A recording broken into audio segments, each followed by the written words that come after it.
elle a pris la décision de gré après le mariage. Donc, toute sa jeunesse, elle n'a pas gré. En tant que toutes ses copines graissaient déjà. Toutes ses copines avaient leur gars et tout. Mais elle a décidé de ne même pas gré, de rester comme ça. C'était son choix. Et il y a un gars qui la draguait. Et le gars qui la draguait, il insistait. Il était très sympa. Vraiment, il causait avec elle. Il lui disait des mots très gentils et tout ça. En tout cas, au fur et à mesure, ils sont devenus amis. Au fur et à mesure, en fait, le mec, il a mis en confiance. Et il a dit qu'il va la marier.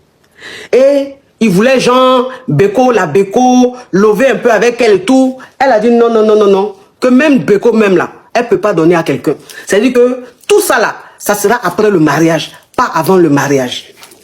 Le gars dit oui, il n'y a pas de problème, je comprends, tu es une fille bien, tu es bien éduquée, en tout cas tu es le genre de fille qu'on recherche, c'est très bien, moi-même là, c'est ce que je recherche aussi, c'est les gars comme ça, moi je cherche, les gars qui n'ont jamais gré, qui vont gré après le mariage là, moi j'aime ce genre de gars là. Tout doucement, donc le gars venait la chercher souvent, il partait manger, il sortait un peu, il restait un peu ensemble. Petit à petit, il a commencé à avoir des petits bécos, des petits bisous, parce qu'elle a commencé à avoir confiance au gars et tout ça là. Elle a commencé à se sentir à l'aise. Et c'est comme ça, un jour, quand ils se sont vus, ils étaient en train de se béco, tout. Le gars lui dit, il veut la gré. Elle a dit non. Elle était ferme. Elle dit non. Je ne veux pas gré. Je t'ai déjà dit que toi et moi, si on doit gré là, c'est après le mariage. Il dit oui, je comprends, mais tu sais, je t'aime. Et puis toi et moi, on est toujours ensemble. Tu as vu un peu mon comportement. Tu as vu que je suis une personne de confiance. Je ne vais jamais te trahir et tout. En tout cas, il a commencé la bouche sucrée là. Il a commencé la bouche sucrée là. Jusqu'à elle n'a pas accepté. Et il allait l'accompagner. Il l'a accompagnée chez elle. Une autre fois, là, il a fait un peu exprès. Ils sont allés un peu quelque part. Ils sont allés manger. Et puis, lui-même, il a pris un peu des épétages. Il a insisté pour qu'elle se zépète un peu. Donc, elle a pris un peu des épétages.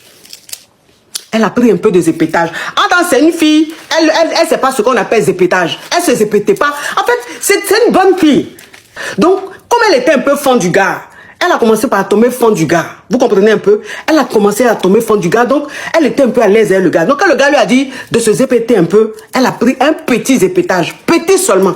Bon, vous savez que quelqu'un qui ne s'est jamais zépété, un petit zépétage seulement la main zépétée. Vous savez ça, non? Donc, elle a pris petit zépétage là. Elle était légèrement zépétée, un peu zépétée façon là. Donc, c'est comme ça le gars, il l'a emmené à la maison, chez lui. Et il voulait la gré. Elle a dit non et tout. Arrête d'insister. Non, non, non. Il dit non. Je te promets. Je jure sur tout. Que je vais te marier. Je dis je vais te marier. Je ne vais jamais t'abandonner. Je ne vais jamais te laisser tomber. Tu es ma femme. Fais-moi confiance seulement. Même si toi et moi on guerre aujourd'hui. Moi, je vais te marier, je te donne ma parole. Donc, quand on guerre aujourd'hui, qu'on ne guerre pas aujourd'hui, ça ne va rien changer. De toute façon, tu es la femme de ma vie. Quand elle a accepté là, il a guerré. Le gars l'a guerré. Elle dit que franchement, quand le gars l'a guerré, ça lui a fait, c'est-à-dire, elle a regretté. Elle a regretté parce que toute sa vie, elle a voulu rester pure. Toute sa vie, elle a voulu rester comme ça. Jusqu'au mariage. Ça lui a fait un peu mal. Mais en même temps, elle s'est dit, ah, comme il dit, il m'aime. Comme il dit, il m'aime. Et qu'il va me marier, bon, il ne va pas me décevoir. Après, elle est rentrée chez elle. Elle ne devait jamais faire ça. Le gars a commencé à changer de comportement. Les jours qui ont suivi, il a commencé à changer de comportement. Lui qui l'appelait 3, 4, 5, 6 fois par jour, le gars ne l'appelait plus.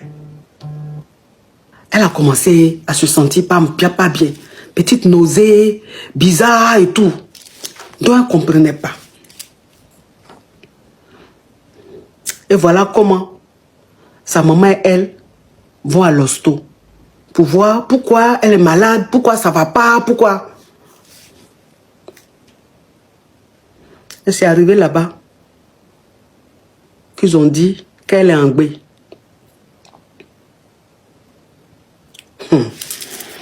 La maman même était étonnée. En fait, elle ne croyait pas. Parce que sa fille, elle était tellement fière de sa fille. Ça veut dire dans le quartier là, toutes les go de son âge là, on les avait déjà grès. C'est sa fille seule qui était, en tout cas de leur âge là, qui n'avait pas grès, qui était vraiment pure, qui était exemplaire. Donc la go, elle appelle maintenant le gars. Et le gars répond. Elle dit, ah, que je ne me sentais pas bien, je suis allée à l'hosto avec ma maman.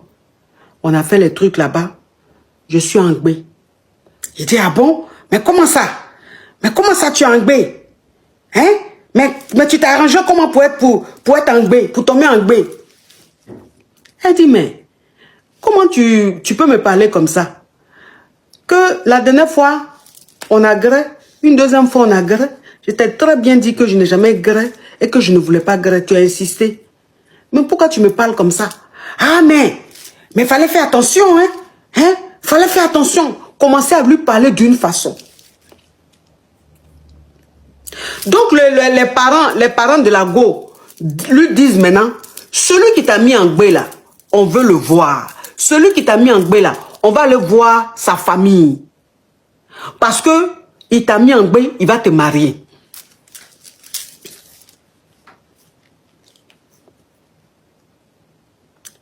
Elle appelle le gars. Le gars ne répond pas. Elle appelle le gars ne répond plus. Elle lui envoie un message, il ne répond plus. Elle n'a jamais vu les parents du gars. Ça veut dire qu'elle ne connaît pas les parents du gars. Elle ne connaît pas la maman du gars. Elle ne connaît pas le papa du gars. Quand elle et le gars se voient, ils se voient les deux seulement.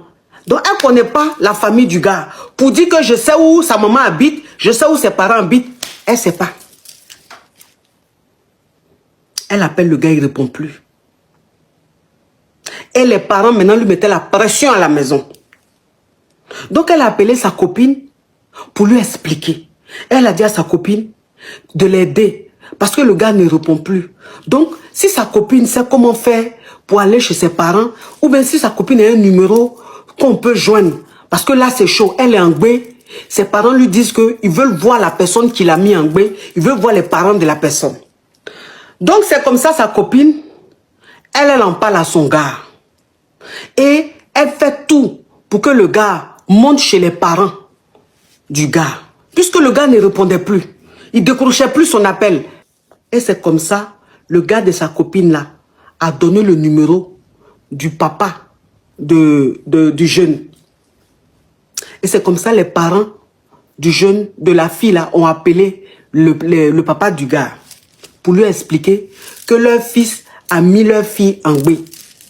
Et c'est comme ça ils se sont donné rendez-vous pour se voir. Donc, c'est comme ça, ils sont allés voir les parents du gars chez lui à la maison. Le papa même du gars était choqué. La maman du gars était choquée.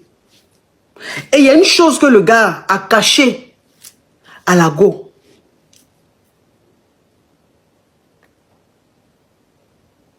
Le gars a le VIH.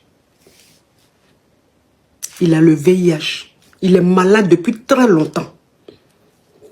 Ses parents même savent. Il suit un traitement. Normalement, normalement, il est sur un traitement. Mais son traitement, là, mais il ne prend pas.